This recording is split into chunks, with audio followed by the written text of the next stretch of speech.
All right, greetings everybody. Greetings from Hannover Messe 2025. We're in AWS's booth, and the theme for the conversation is AI in manufacturing. Our guest is Ozgur. Welcome. Thank you very much. Thanks for having me.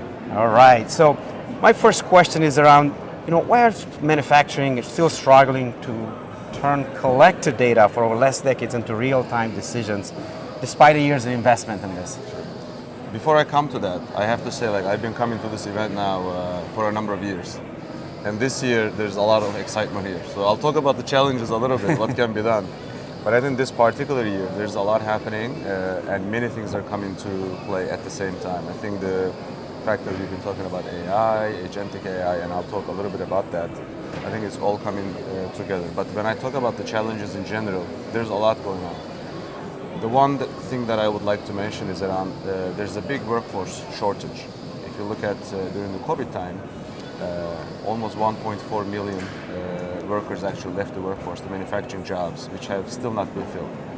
We looked at an IDC study that came out in 2024, and their expectation is by 2030, almost 2 million jobs still will be unfilled. And there's a big skilled worker shortage. So I think what that's doing actually is pushing for a lot faster innovation and implementation of some of the applications we're seeing around data and AI. The other challenge that we're seeing recently in the last, especially 10 years or so, is around supply chains. We saw what happened with the microchip shortages. We saw what happened with around COVID again, with a lot of the supply chain issues. We saw how vulnerable our supply chains are. And just recently, I think with some of the impact on tariffs, our customers are looking to see, okay, how can I have a much more resilient, data-driven, more predictable, AI-driven supply chains that actually help me. So there's quite a few going on, but opportunities are much bigger.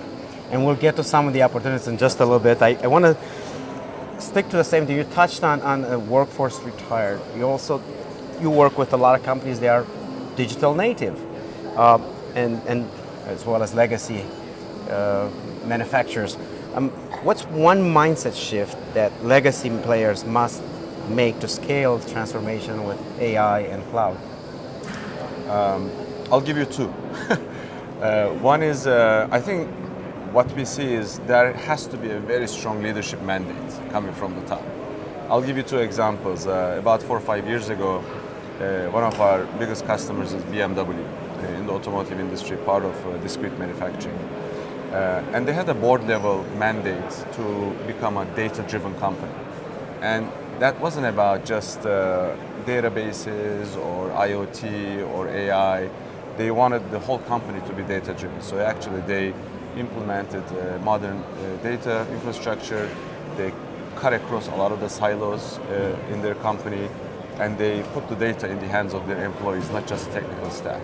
But it starts at the top. Similarly, just in December in 2024, Siemens actually, one of our partners also in this event, started talking about a one tech company.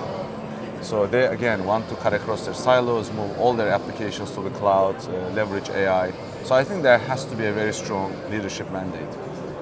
The other thing that we see is around decision making, speed in decision making. We see many times the companies want to see 90-95% of the data available before they actually make a decision. And speed in the manufacturing space is super important. So what I would love to see is, why can't companies think about, okay, we want to operate with 70% of the data available, make a decision, course correct along the way, and then continue to iterate. So I think speed is super important, and then leadership mandate to move towards a data-driven company. Great insights. Thank you for sharing that. Now, you've mentioned AI, generative AI as well, is huge potential. But where in the factory is actually delivering value right this moment? And where is the hype still ahead of reality, perhaps? Well, there's a lot happening today already. And it's interesting, we're standing right here because we're actually talking about seeing this in our background. It's about how we work with generative AI when it comes to the design development phase. If I go back to the theme around shortening the development cycle, speed of innovation, One of the things generative AI has done is that it actually really shortened the design and development life cycles, because you're able to iterate and simulate a lot faster. But is there a customer in mind, perhaps you don't have to mention the name, but the large automotive player is doing that right now? Yes, there's a large automotive. There's actually a large automotive player doing that right now. And literally 2 weeks ago, I received an email from their CTO saying their design simulations, the time it takes to do a full design simulation went down from 2 days to 2 seconds. Because in the past, they had to wait in queue, they had to wait for the simulation to complete, and now they can just go to a AWS high performance compute instance and do these things like super instantly. Got it. Thank you for that. Now, a lot of digital initiatives still chase tech for tech's sake. How do most successful manufacturing align their AI and cloud with real business value?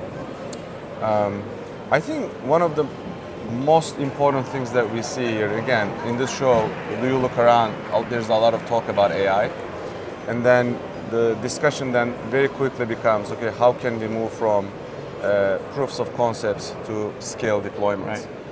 One of the prerequisites that we see is having a modern data architecture. Like, how can you actually build a data foundation for your whole enterprise that allows you to leverage that? We talk about AI a lot, for example. How do you then, everybody has access to the same foundation models out there. How do you actually differentiate your offering or your product? The key is there to using your own proprietary data, customize some of the foundation models, and then create these differentiated offerings. So there's a lot going on in the IoT space, on the edge, on the cloud, how you bring data together across your enterprise, how you're laying the foundation of AI on top of it.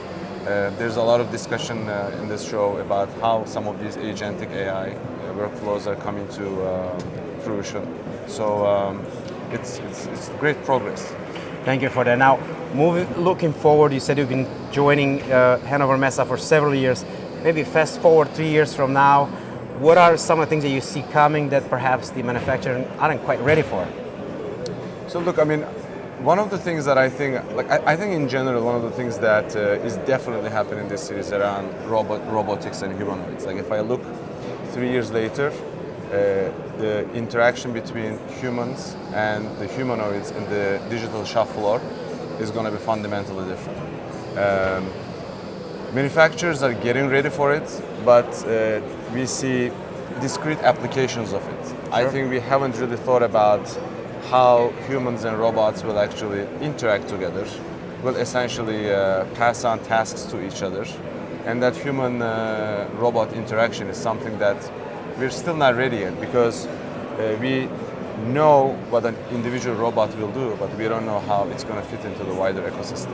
Ozgur, thank you for sharing the insights, and if you have questions for him or his team, feel free to leverage the hashtag on a screen, or just join. There's another day at Hannover Messe. Thank you very much. Thank you for that.